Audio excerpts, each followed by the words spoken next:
Yes, please. Are you the patient? My daughter, she's not breathing. She's not breathing. No. She's not breathing at all. No. What's the address of the emergency, please? And how old is your daughter? She's 2. 2 years old. Yeah. She's not breathing at all. No. Okay, help is being arranged. You need to stay on the telephone with me and listen very carefully. I'm going to tell you what to do to help, okay? I need you to lie flat on her back on the floor. Can you do that for me now? Ow.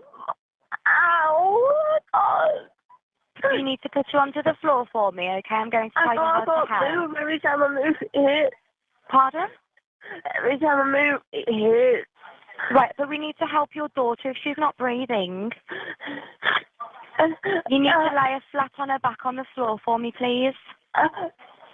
This is a case about how a broken relationship turns into the murder of a child by its own mother as a revenge against her ex-boyfriend.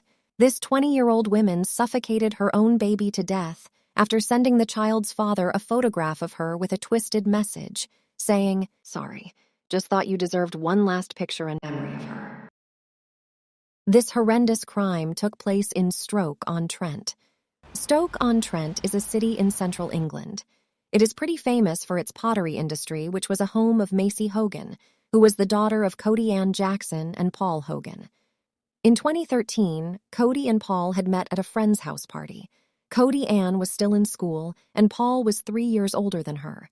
When Cody was 17, she gave birth to their daughter, Macey Hogen. As the years passed by, Cody and Paul's relationship became more strained. In the autumn of 2016, Paul broke the relationship with Cody. He left the house on October 1st. Cody Anne was devastated by the decision of Paul. On October 10th, the Staffordshire Emergency Services received a distressing call. Yes, please. Are you the patient? My daughter, she's not breathing. She's not breathing. No.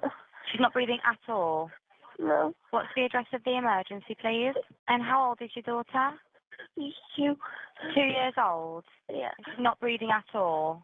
No. Okay, help is being arranged. You need to stay on the telephone with me and listen very carefully. I'm going to tell you what to do to help, okay? I need you to lie flat on her back on the floor. Can you do that for me now? Ow. God. You need to put you onto the floor for me, okay? I'm going to tell you how to I can't help. move. Every time I move, it hurts. Pardon? Every time I move, it hurts. Right, but we need to help your daughter if she's not breathing. You need to lay her flat on her back on the floor for me, please. The dispatcher handled the situation and quickly sent police to both Cody Anne's house and Paul's office. Paul was arrested on suspicion of murder of his daughter Macey. His ex-girlfriend has told the cops she had woken up, stabbed next to her dead daughter. But the dark truth would come out soon. When the police arrived at Cody Anne's house, no one opened the door. The police tried to kick the door open, but they failed, so the paramedics broke in using an oxygen cylinder. Cody Anne was sitting by her body trying to give her CPR. Macey's body was cold and stiff and had been dead for a long time. She had visible hemorrhage to her face, eyes, and eyelids. Macey had been dead hours before Cody Anne's call to the emergency services. The cause of Macey's death was severe brain damage and hemorrhaging. Slowly, the detectives uncovered the dark truth behind Macey's death, and it was becoming clear that Paul was innocent. Eventually, the investigators learned about Paul and Cody's breakup and how heartbroken and upset Cody was. And the stabs on Cody's body looked self-inflicted. The police found a note in Cody's home which read, "I sit here thinking about killing my own daughter and then killing myself. I do not want to leave her behind, but I can't go on either. There is nothing for me or Macey in this life."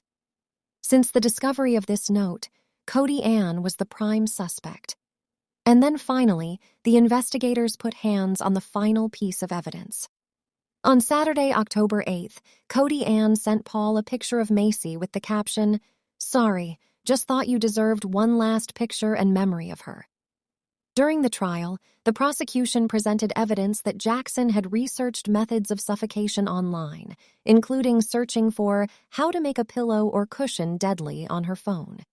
They also argued that Cody had a motive to kill Macey, as she had recently separated from Paul and was angry that he had moved on with another woman. Cody denied the charges and claimed that Macey had died of natural causes. She said that she had found her daughter unresponsive in her cot and had tried to revive her.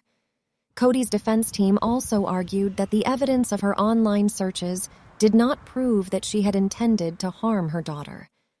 Despite her denials, the jury found Cody guilty of murder, and she was sentenced to life in prison with a minimum term of 16 years, and Paul was released. If you like our content, please like and subscribe, and don't forget to press the bell icon.